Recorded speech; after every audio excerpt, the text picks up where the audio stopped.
Parashat Vayikra begins the third book of the Torah, Leviticus, by speaking of what will be discussed often in this book: sacrifices, specifically animal sacrifices. The book of Leviticus can feel like the most difficult book of the Torah to understand for us as modern Jews. We no longer have a temple or a Mishkan, and we don't sacrifice animals anymore.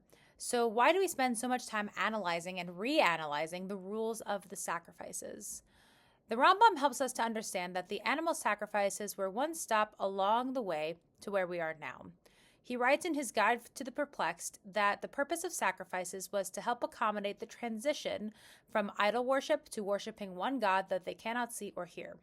The Jewish people had been in idol worshiping culture for centuries and could only free themselves of it by using the same sorts of animal sacrifices that they were accustomed to, though this time it was towards God.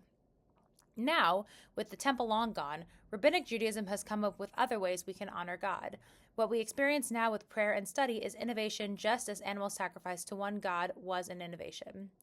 These days, many Jews offer 3 prayer services a day, just as there were 3 sacrifices given in the temple each day.